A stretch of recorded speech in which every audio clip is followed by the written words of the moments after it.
ఇక డీటెయిల్స్ చూసే ముందు కామారెడ్డి రోడ్ షోలో కేసీఆర్ మాట్లాడుతున్నారు. లైవ్ ద్వారా చూద్దాం. వచ్చినాయా?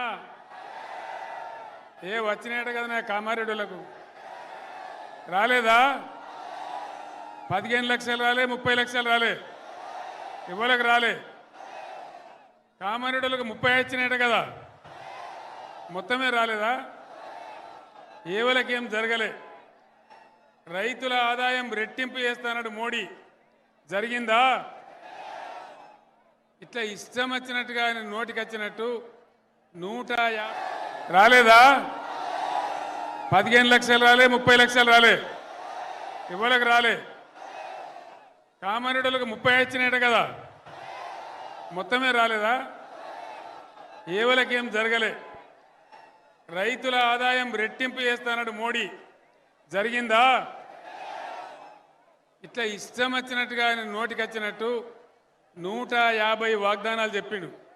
150 ఒక్కటి కూడా అమలు కాలే. దేశ ప్రతిష్ట మంట కలిసింది, రూపాయి విలువ పడిపోయింది, అంతర్జాతీయంగా మన దేశ ప్రతిష్ట దెబ్బతిన్నది. ఇది వాస్తవం.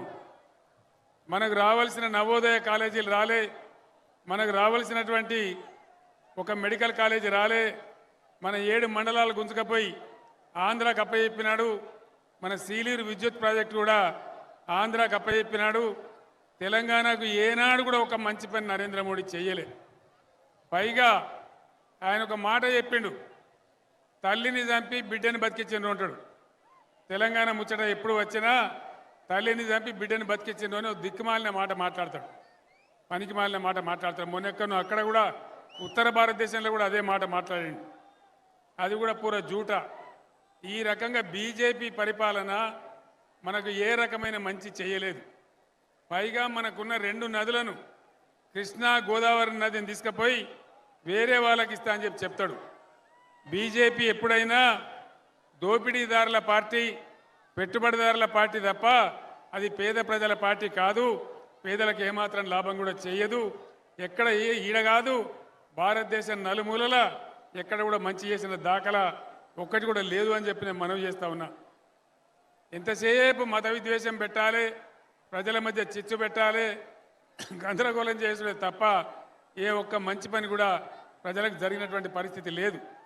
అందువల్ల బీజేపీ పార్టీ మనకు పనికి రాదు. దానికి ఓటేసినా వేస్టే తప్ప మన నదులు నీళ్లు పోతాయి తప్ప మనకేం లాభం జరగదు.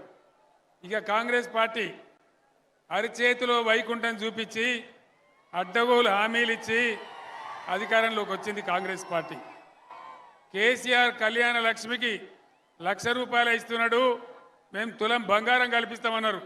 ఎక్కడన్నా వచ్చిందా తులం బంగారం? రాలే కదా. రైతు బంధు అందరికి పడ్డదా? నిజమా? మొన్న 9 తారీఖు లోపల వేస్తానని ముఖ్యమంత్రి వచ్చిందా? ఇంకా కూడా రాలే. ఇక రాదు, ఎందుకంటే ఆయన్నే కుట్ర చేసి ఎలక్షన్ కమిషన్కు తెలియజేసి దాన్ని మళ్ళీ ఆయన్నే బ్యాన్ చేసిండు. ఇప్పుడు ఏమంటాడు, ఇక రైతు బంధు రాదు, అయిపోయింది, దాని కథ ఒడిచిపోయింది. మళ్ళీ రేపు కూడా ఏమంటాడు, 5 ఎకరాలు ఉన్నోనికే వేస్తా అని మాట్లాడతాడు. 6 ఎకరాల రైతు ఏం తప్పు చేసిండు, 7 ఎకరాల రైతు ఏం తప్పు చేసిండు? ఈ రకంగా రైతు బంధు ముంచిండ్రు. కరెంటు కోతలున్నాయా? కరెంటు కోతలున్నాయా? పొలాలు ఎండినాయా?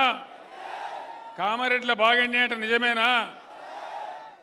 మరి ఏమైంది కరెంటుకో నేను అడుగుతా ఉన్నా దయచేసి.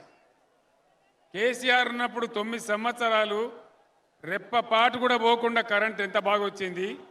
ఇప్పుడు ఏం మాయరోగం వచ్చింది కరెంటుకు? ఎక్కడికి పోయింది మన కరెంటు? ఇంకా దాని మీద ఉల్టా పల్టా మాట్లాడే తప్ప ఏమైంది కరెంటుకి? ఎక్కడికి పోయింది? మంచినీళ్ళు సరిగా వస్తున్నాయా? మిషన్ భగీరథ వస్తలేవా?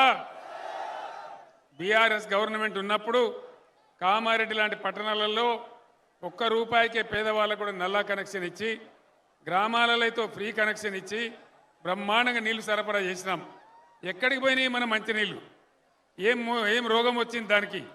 దయచేసి మీరు అందరూ ఆలోచించాలని చెప్పి నేను కోరుతా ఉన్నా. కరెంటు పోయింది, మంచినీళ్ళు పోయినాయి, వడ్లు కొంటున్నారా?